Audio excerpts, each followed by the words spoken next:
This is KGW News at noon. And we start with breaking news and a big announcement from Governor Tina Kotek. Just about 2 hours ago, she announced Oregon's new Secretary of State. Let's bring in Mike Benner. Mike, what have you learned about the governor's pick? Yeah, Brenda, her name is LaVon Griffin-Valade. She has worked for more than a decade as an auditor for both Multnomah County and the city of Portland. It appears Griffin-Valade's background, both professionally and ethically, stood out to the governor, who is meeting with reporters right now. And I want to share with you a little of what she's saying about her pick for Oregon's Secretary of State. I told Oregonians back in May that the primary objective of our next Secretary of State would be to restore confidence in the office of the Secretary of State. I took my time, and after taking the time to evaluate this very critical decision, I feel strongly that LaVon Griffin-Valade is the right person to meet this moment and regain Oregonians' faith in their government. And all of this is necessary, of course, after the resignation of Shemia Fagan back in early May. You might recall Fagan was feeling pressure to vacate her position following revelations that she worked as a paid consultant for the owners of a troubled marijuana dispensary chain, all while overseeing a state audit on cannabis regulation. Governor Kotek called this whole thing a scandal. And after Fagan's resignation, she tapped Deputy Secretary of State Cheryl Myers to fill the role on an interim basis. Now it's Griffin-Valade's job. She'll serve the remaining 1.5-year term. She's slated to be sworn in on Friday of this week. We'll have more on this breaking news later this afternoon and evening. Brenda, I'll send it back to you. Absolutely. Mike Benner reporting live in the newsroom. Thank you. Well, just a minute ago at noon, 4th of July fireworks went on sale in Washington, but there are restrictions. Vancouver does not allow fireworks in the city, no buying them, selling them, or lighting them off. As for the rest of Clark County, fireworks are legal on July 4th from 9 a.m. until midnight. Certain cities do have extended dates and times, so check out the county's website for details. This morning, we talked to Gene Marlowe, the owner of Mean Gene Fireworks. He's also a firefighter, so he wants his customers to use those fireworks safely.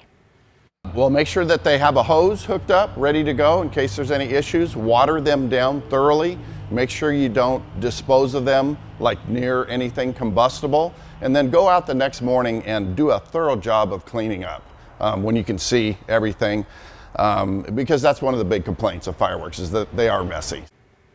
If you live here in Oregon, fireworks have been legal to buy since June 23rd, but they are not legal in the city of Portland. Fireworks are also prohibited on all beaches, in state parks, and on state and federal forest land. Well, if you'd rather let the experts shoot off the fireworks, here are 4 options. The Blues Fest has fireworks along Portland's waterfront. The show is free and starts at 10 p.m. Oaks Park also has fireworks at 10, and rides at the amusement park are going from noon to midnight. Tickets are $37 per person. On the coast, Lincoln City has live music at noon and fireworks at 10 p.m. over Siletz Bay. And in Washington, the Camas-Washougal area has free live music and fireworks in Marina Park. The fun starts at 6 o'clock. Well, it is going to be hot for the holiday. Rod is here now with a preview. Yeah, and that's where we begin. So we're talking right now specifically about Tuesday, July 4th. Folks at the coast will enjoy beautiful blue skies and temperatures, I think even the cool spots, with a west breeze that's expected to be fairly light, mid-70s, and there could be some spots get up to 80. So that's very summer-like indeed. Valley, we still think July 4th is going to be the hottest of the upcoming Saturday, Sunday, Monday, Tuesday period. Valley temperatures 90 to 95. This all sounds great, but it does raise the concern for fire danger for those that will be enjoying some fireworks legally. Obviously, the dry grass and brush will be a growing concern. It's been a while since you've had any rain, and the hot 90s inland will, I don't want to say fuel that concern, but that's what will be the case. All right, right now at noon, we are getting sunshine in Lincoln City. That's Chinook Winds Casino Resort Cam there. And then we have clear skies over downtown Portland. Warmest noontime temperature of the week so far. We're at 72. Remember, we are going to be warming up. 85 today's high. Yesterday it was 81. We'll still be about 80 at 8 o'clock. Of course, we'll get into the entire 7-day and more detail about the upcoming holiday weekend shortly. All right, sounds good. Thank you, Rod.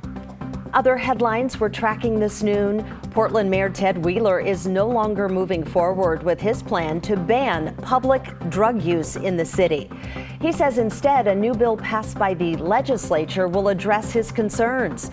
Oregon House Bill 2645 adds criminal penalties for possession of more than a gram of fentanyl.